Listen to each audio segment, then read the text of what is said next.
we're going to share a little bit of our personal story. So we are together, we're married, and one of the key reasons why we actually live together in Kolkata is for this love of Kolkata that Meghduts has always had, I think. We met in France, and he's always been telling me so much about how special his city was and how he wanted to be part of this generation of people that, you know, came back to the city to re-dynamize, the city of joy. This is why I kept my introduction short, so that you'd give me my introduction. Okay, fine. Anything else on your introduction? No, let me introduce Pauline. Pauline is, I'm a born Kolkata lover. Pauline is an acquired Kolkata lover. That's the only difference.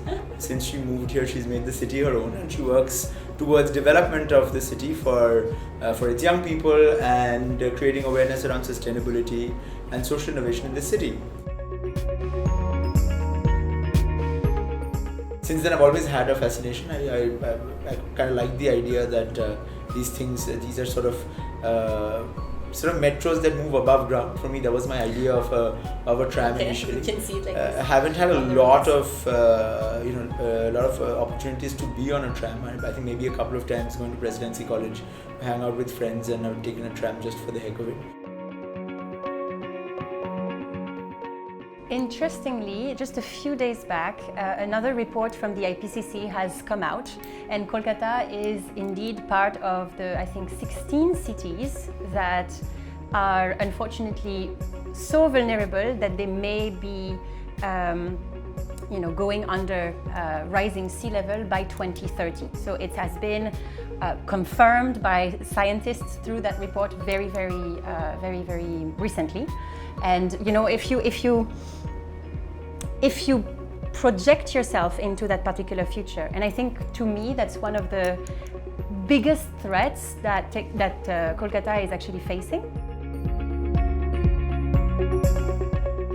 Before Pauline came into my life, I think I never really understood the relevance of sustainability in our lives, but she played a very interesting masterstroke, which is when she showed me this documentary by Al Gore, An Inconvenient Truth, and how it predicted that Kolkata would go underwater in approximately 15 years. And the very thought that my city would go underwater in a very short period of time, I think it created a sort of despair, awakening, and awakening, a positive. It had a positive effect in which I started caring about sustainability, about the fact that we need to really step up our games in order to save this city from utter ruin. And that's when sort of like our Make Calcutta Relevant Again project started. That's when sort of the idea of, not as Make Calcutta Relevant Again, but as a concept it started, and we started work towards building a better future perhaps for people in Kolkata through all the work we do. So it's a project where it was a restoration project which was done in a part of the Baliganj tram depot, which is still a very active tram depot, but a part of it was created into a museum. So there's like the history of Kolkata trams, and there's a space for various kinds of food. There's a space for live events, and we worked hand in hand with the State Transport Department to build this sort of a project to highlight the history, the rich history and tradition of trams in the city. One thing that I'm really proud and admirative about in Kolkata is that once you get to know it, it's a city that allows you to be who you want to be. You have to give it a chance, you have to give it a bit of time, you have to take time to understand how it works, but it's a city that is open-minded enough for you to find your own path and be able to do what you want to do and be who you want to be.